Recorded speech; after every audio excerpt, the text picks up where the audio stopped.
full moon on the 23rd of May at 2 degrees and 54 minutes of Sagittarius. So full moon in Sagittarius, a really strong one and a really wonderful opportunity to really review all our core beliefs, to really see what is coming up, because right now the energy of Uranus is still operating. That Uranus conjunction to Jupiter, which was completely zapping anything out we didn't need and enabling us to quantum jump, is still going on.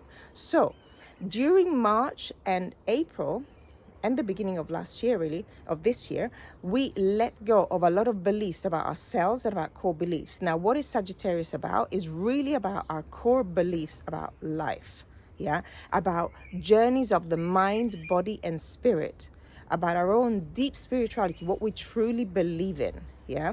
The downside of Sagittarius is somebody who's really like, yeah, my ideas are the only ones that, work, a religious fanatic that wants to impose it on everybody else, right? So that's your Sagittarius. And the full moon is bringing stuff up. Now, there is an extra layer of meaning to the moon's position and the sun's position, because the moon is aspecting both Neptune, which is all about the divine feminine, about breaking illusion, about artistic creativity, artistic endeavors, sensitivity, yeah, divine feminine. And she's also aspecting Pluto positively, which in that place makes her wanting to purge out emotion completely forever from the root, makes us able to be strong in times of hardship, yeah, with that sort of Pluto. Pluto is a strong planet and very profound, and is looking at really our profound emotion. Pluto is not a light sort of thing. Pluto goes deep. It rules Scorpio. So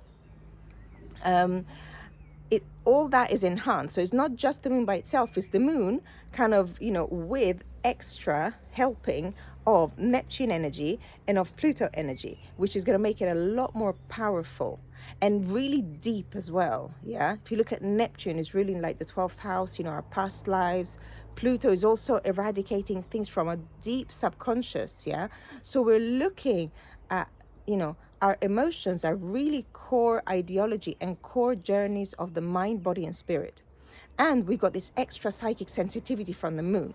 Okay, now the full moon is an activation because it's opposite the sun, and the sun also is very energized because it's in Gemini, so it's really affecting the mind, it's really quick thinking, yeah, Gemini.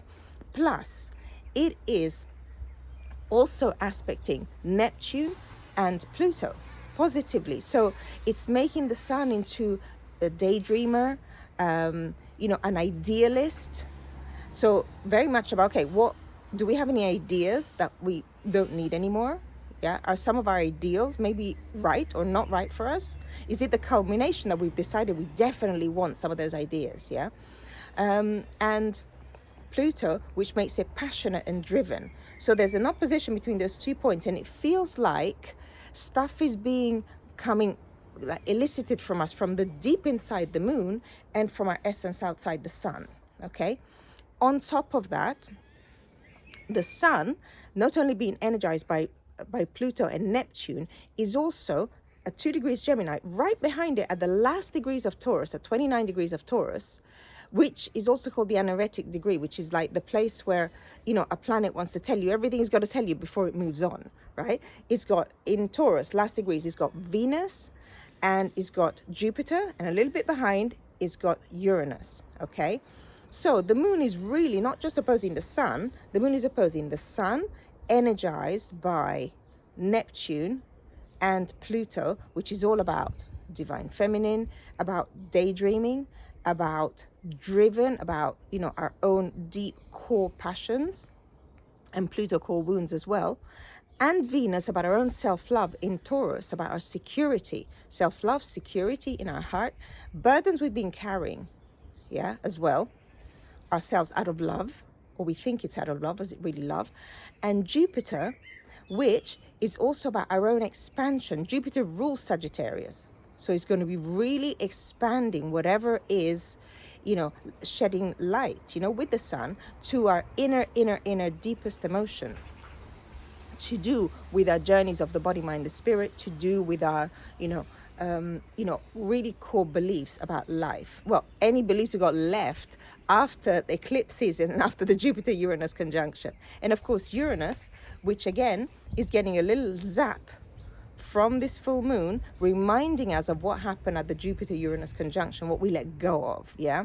A lot of what we let go of was old stories that were just still kind of resident in the cells of our bodies and needed to go. And there was almost like an energetic zap. Now, at the same time, of course, this is all for our healing still. So we have Mars next to Chiron in Aries, yeah? And that is still going to be activated. That Chiron was very strong in eclipse season. It wanted us to heal. It wanted us to find, places in ourselves that still needed healing.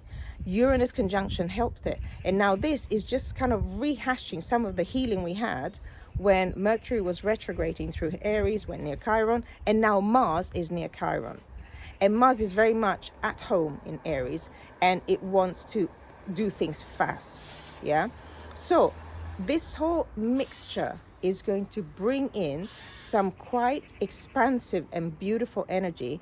It might feel very emotionally charged, yeah, because obviously Neptune, although the aspects to the moon and the sun are positive one, but Neptune can bring up grief. Pluto can bring up deep core trauma.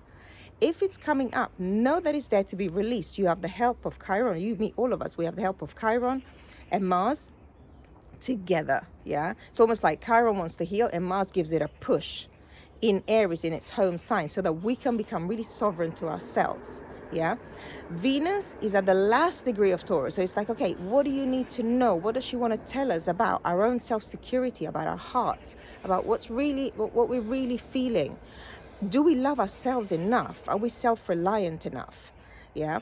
Do our beliefs, core beliefs and journeys of the body, mind and spirits represented by Sagittarius, do they help that? Or do they hinder that? Do we need to let some go so we can really come into true self-love? Also, Jupiter, are we, preventing our own expansion? With maybe some core wounds that Mars and Chiron together can help us heal.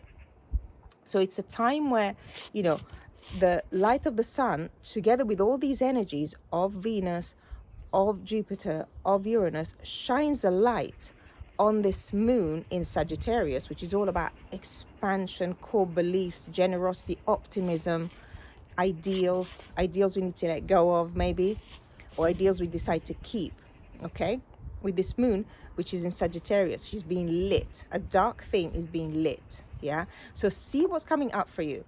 And great things to know also is that the sun moved into Gemini on the 21st, so that energy is starting to change. This is the last bit of this Taurus energy. There's a lot of Taurus energy, but now on the 24th, Venus is going to move into Gemini. Jupiter is going to move into Gemini. So the energy is going to go from Taurus, which is very grounded and pretty slow, to Gemini, which is very quick-witted and about the mind. So use this moon to ground yourself and figure out what's going on.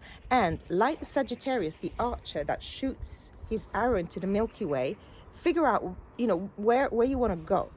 Because this is a wonderful, wonderful energy for manifestation. And because of the speed of the quantum jumping that is possible now, thanks to Jupiter-Uranus conjunction, which is still active, actually, normally a full moon is something where you let go of things and then you wait and the new moon. But really, I really believe and feel that you could really feel stuff coming up, let it go, and then you could just whoosh, come right in.